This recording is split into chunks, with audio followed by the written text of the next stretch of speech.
আসসালামু আলাইকুম সবাইকে। কেমন আছেন সবাই? হ্যাঁ, আলহামদুলিল্লাহ। সবাই শুনতেছেন আমাকে না?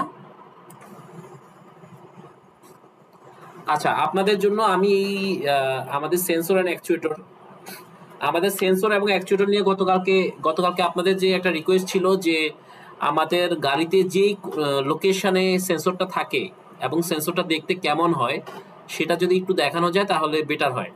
সেজন্য আমি যেটা করেছি আজকে স্লাইডের সাথে আমি প্রতিটা সেন্সরের লোকেশন এবং সেন্সরটা দেখতে রিয়েল লাইফে দেখতে কেমন হয় এই ছবিটা অ্যাড করেছি। আমি জাস্ট একটু কন্টিনিউ করি।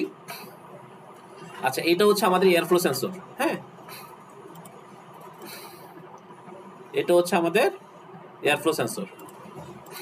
এয়ারফ্লো সেন্সরে যে এদিকে এয়ার ক্লিনার বক্স থাকে, এয়ার ফিল্টার যেখানে থাকে, এই এয়ার ফিল্টার হয়ে এই যে এখানে হচ্ছে এয়ারফ্লো সেন্সর থাকে। হ্যাঁ, এয়ারফ্লো সেন্সরের পরে হচ্ছে এয়ার পাইপ থাকে, এই এয়ার পাইপ দিয়ে বেসিক্যালি এয়ারটা ফ্লো হয় ইনটেক ম্যানিফোল্ডে। ওকে, আর সেন্সরটা দেখতে অনেকটা এরকম। হ্যাঁ, এরকম সেন্সর। এই সেন্সরটা হচ্ছে এয়ারফ্লো সেন্সর। এটা হচ্ছে আমার ইলেকট্রিক্যাল কানেক্টর। হ্যাঁ, এখানে ইলেকট্রিক্যাল কানেক্টর অলরেডি দেখাই যাচ্ছে। এই যে এইগুলো, এটা হচ্ছে আমাদের এই যে এই অংশটা হচ্ছে আমাদের ইলেকট্রিক্যাল কানেক্টর। আর বেসিক্যালি এয়ারফ্লো সেন্সরের সেন্সরি পার্টটা হচ্ছে এই অংশটা হচ্ছে সেন্সরি পার্টটা। হ্যাঁ, এবং আমরা বলেছিলাম যে এয়ারফ্লো সেন্সরের সাথে intake air temperature sensor built in করা থাকে। তো এই হচ্ছে আমার ইনটেক এয়ার টেম্পারেচার সেন্সরের থার্মিস্টরটা। ওকে, এ হচ্ছে আমার ইলেকট্রিক্যাল কানেক্টর, যে ইলেকট্রিক্যাল কানেক্টরের সাথে ইঞ্জিন ইস্যু থেকে পাওয়ার ইঞ্জিন ইস্যুর সাথে সে কমিউনিকেশন মেনটেন করে। ওকে, আর এই অংশটা হচ্ছে সেন্সরি পার্ট। এই অংশটা হচ্ছে আমার এয়ারফ্লো সেন্সরের সেন্সরি পার্ট, আর এই অংশটা হচ্ছে ইনটেক এয়ার টেম্পারেচার সেন্সরের সেন্সরি পার্ট। ওকে, আর এয়ারফ্লো সেন্সর অলরেডি কালকে আমরা দেখেছিলাম। হ্যাঁ, এয়ারফ্লো সেন্সর একটা কার্ড ভিউ দেখেছিলাম, এদিক দিয়ে এয়ার ফ্লো হয়, এদিক দিয়ে এয়ার আউট হয়। আর অলরেডি সার্কিটটা এবং আউটপুট কারেন্ট যে হয় এটা অলরেডি আমরা দেখেছি, এটা ডিসকাস করলাম না আমি। তো এখানে আমরা এয়ারফ্লো সেন্সরটা কোথায় থাকে এই লোকেশনটাও দেখেছি, এবং হচ্ছে এয়ারফ্লো সেন্সর কেমন দেখতে সেটাও দেখেছি, এবং ইনটেক এয়ার টেম্পারেচার সেন্সর কেমন দেখতে সেটাও দেখেছি। ওকে, নেক্সট হচ্ছে আমরা বুস্ট প্রেসার সেন্সর। হ্যাঁ, বুস্ট প্রেসার সেন্সর। তো boost pressure sensor basically intake ম্যানিফোল্ডের সাথে কানেক্টেড থাকে। এয়ারফ্লো সেন্সর যেরকম ইনটেক ম্যানিফোল্ডের সাথে কানেক্টেড, ঠিক একইভাবে যে বুস্ট প্রেসার সেন্সর এটাও বা যেটা বুস্ট প্রেসার সেন্সরটাও ইনটেক ম্যানিফোল্ডের সাথে কানেক্টেড থাকে।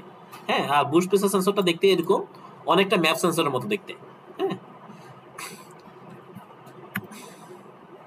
আচ্ছা, এবার আমরা আসছি ইনটেক এয়ার টেম্পারেচার সেন্সর।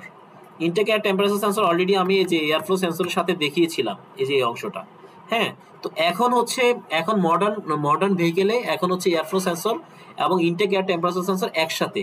হ্যাঁ, একসাথে একই হাউজিং এর সাথে বা একই সেন্সরের মধ্যে এটা বিল্ট ইন করা। কিন্তু প্রিভিয়াসলি বা এখনো কিছু পুরনো গাড়ি দেখা যায় যেখানে ইনটেক এয়ার টেম্পারেচার সেন্সরটা আলাদা ছিল। তো যেখানে ইনটেক এয়ার টেম্পারেচার সেন্সরটা আলাদা ছিল সেক্ষেত্রে এই যে এরকম, এই যে ইনটেক এয়ার টেম্পারেচার সেন্সর এরকম আলাদা, এই যে এরকম 2 পিনের, এই যে এয়ার হোজের মধ্যেই থাকতো, এয়ার হোজের মধ্যেই থাকে এরকম একটা 2 পিনের ইনটেক এয়ার টেম্পারেচার সেন্সর আগে ছিল, বাট এখন এয়ারফ্লো সেন্সরের সাথে বিল্ট ইন করে দেওয়া হয়েছে। ম্যাপ সেন্সর হচ্ছে এরকম, ম্যাপ সেন্সরও ঠিক ইনটেক ম্যানিফোল্ড বুস্ট প্রেসার সেন্সরের মতো ইনটেক ম্যানিফোল্ডের সাথে কানেক্টেড থাকে। এই যে এখানে একটা লোকেশন দেখানো হয়েছে। আসলে ইঞ্জিনের ডিজাইনের উপর বেস করে কিন্তু ইনটেক ম্যানিফোল্ড বিভিন্ন ভাবে হইতে পারে।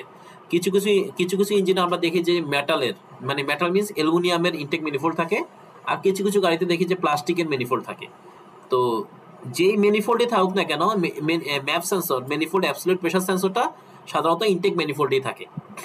আর গতকালকে কেউ একজন কোশ্চেন করেছিল যে এই যে ম্যাপ সেন্সরের যে ফাংশন, এই যে আমার হচ্ছে প্রেসার বাড়লে আলটিমেটলি ভোল্টেজ বাড়ে। হ্যাঁ, আমরা কালকে দেখেছিলাম প্রেসার বাড়লে আমার ভোল্টেজটা বাড়ে, তাই না? প্রেসার যখন বাড়ে তখন ভোল্টেজটাও বাড়তে থাকে।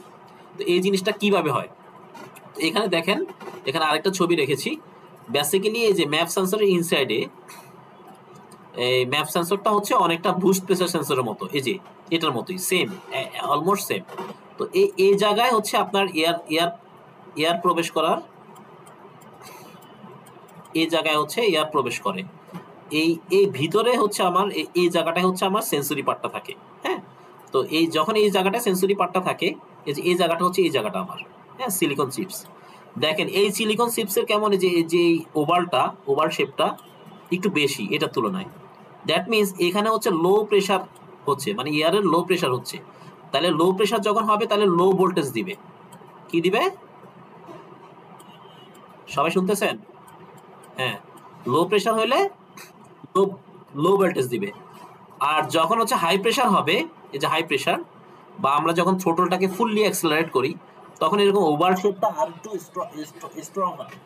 এই যে সিলিকন চিপসের যে ওভার সিলিকন চিপসটা আর একটু স্ট্রংলি কেমন ওভার শেপ আসবে।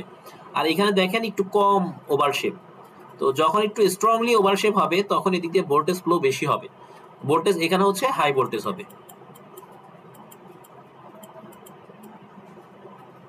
ঠিক আছে, হাই ভোল্টেজ, হাই ভোল্টেজ হবে। ঠিক একইভাবে engine coolant temperature sensor, engine coolant temperature sensor basically এই যে এটা হচ্ছে আমার ওয়াটার জ্যাকেট। এই জায়গাটা হচ্ছে আমার ওয়াটার জ্যাকেট। এখানে হচ্ছে রেডিয়েটর কুলেন্ট বা ওয়াটার থাকে। হ্যাঁ, এই জায়গাটার মধ্যে এটা এটা একটা অ্যালুমিনিয়ামের তৈরি ওয়াটার জ্যাকেট। ওয়াটার জ্যাকেটের ইনসাইডে সাধারণত ওয়াটার সার্কুলেট হয়। হ্যাঁ, ইঞ্জিনের যে ওয়াটার বা যেটাকে আমরা রেডিয়েটর কুলেন্ট বলি, কুলেন্টটা সার্কুলেট হয়। আর এই কুলেন্ট যখন সার্কুলেট হয়, কুলেন্টের মধ্যে এই অংশটা, এটা হচ্ছে আমার কুলেন্ট টেম্পারেচার সেন্সরের ছবি। এই অংশটা, এই পুরো অংশটা হচ্ছে আমার এই যে ওয়াটার জ্যাকেটের ইনসাইডে থাকে। তো ওয়াটার জ্যাকেটের ইনসাইডে থাকা মানে হচ্ছে এই জায়গাটায় আমার কি থাকে, এই জায়গায় কি থাকে, কুলেন্ট থাকে। ইয়েস, এই জায়গায় থাকে কুলেন্ট। তো এই জায়গায় হচ্ছে কুলেন্ট থাকে। তো কুলেন্ট থেকে সে ইজিলি হচ্ছে কুলেন্টের যে টেম্পারেচার আছে সেটা সে ইজিলি পায়। আমরা পড়েছিলাম যে কুলেন্ট টেম্পারেচার সেন্সর হচ্ছে আপনার কিসে চলে, কি কি লজিকে, এনটিসি লজিকে চলে, তাই না? এই যে এনটিসি লজিক, এই যে রেজিস্ট্যান্স যখন বেশি তখন টেম্পারেচার কম, আবার টেম্পারেচার যখন কম তখন রেজিস্ট্যান্স বেশি। তো এনটিসি লজিকে আমরা চলে। আমরা অলরেডি গতকালকে এনটিসি লজিকের ডিসকাশন করেছিলাম, তো আমি আর আজকে ডিসকাশন করতেছিলাম না। এই রেজিস্ট্যান্স যখন বাড়তে থাকবে তখন ভোল্টেজটাও বাড়তে থাকবে। বেসিক্যালি ইঞ্জিন ইসিউ এই ভোল্টেজটা নিবে। সে কি পরিমাণ ভোল্টেজ সেটার উপর বেস করেই সে বুঝতে পারবে যে ওয়াটার টেম্পারেচার কেমন, হ্যাঁ, বা ইঞ্জিনের প্রেজেন্ট টেম্পারেচার কেমন। হ্যাঁ, এই কুলেন্ট টেম্পারেচার কিন্তু খুবই ভাইটাল একটা সেন্সর, খুবই ইম্পর্টেন্ট সেন্সর। এই কুলেন্ট টেম্পারেচার সেন্সর কিন্তু আপনার ফুয়েল ইনজেকশনটাকে কন্ট্রোল করার জন্য অনেকাংশেই দায়ী। হ্যাঁ, বা ফুয়েল ইনজেকশন কন্ট্রোলের একটা ভাইটাল পার্ট কিন্তু কুলেন্ট টেম্পারেচার সেন্সর। আমরা অলরেডি যখন আমরা ওই যে কুলেন্ট টেম্পারেচার সেন্সরের যে ইয়ে দেখেছিলাম, ফুয়েল রেশিওটা, জাস্ট এ মিনিট,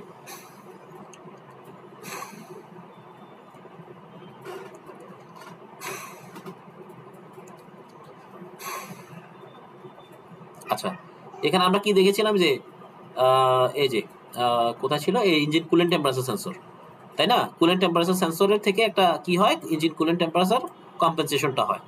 হ্যাঁ, এই যে কুলেন্ট টেম্পারেচার জন্য কি হয়, আমরা আমরা আমরা শিখেছিলাম, the lower engine coolant temperature the greater the fuel injection volume.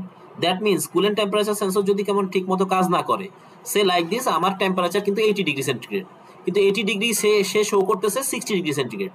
Okay, say show করতেছে 60 ডিগ্রি সেন্টিগ্রেড। তাহলে কি হবে, অলওয়েজ কিন্তু গ্রেটার হবে ইনজেকশন ভলিউম, মানে ইনজেক্টর বেশি পরিমাণ ফুয়েল স্প্রে করতে থাকবে। আর বেশি পরিমাণ ফুয়েল স্প্রে করার কারণে কি হবে, কেউ বলতে পারবেন?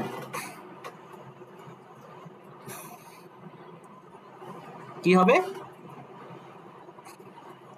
রিচ মিক্সচার হবে এবং হচ্ছে স্পার্ক প্লাগ কালো হয়ে যাবে। মানে স্পার্ক প্লাগ, অনেক সময় আমরা জানি যে স্পার্ক প্লাগ যখন অতিরিক্ত ফুয়েল ইনজেক্ট হয়, মানে পরিমাণের তুলনায় অতিরিক্ত ফুয়েল ইনজেক্ট হচ্ছে, তখন কি হচ্ছে, স্পার্ক প্লাগ ঠিকমতো স্পার্কিং করতে পারে না। তখন স্পার্ক প্লাগ কি হয়, শর্ট হয়ে যায়। হ্যাঁ, স্পার্ক প্লাগ তখন ঠিকমতো স্পার্কিং করতে পারে না, এটাকে আমরা বলি স্পার্ক প্লাগ শর্ট হয়ে গেছে।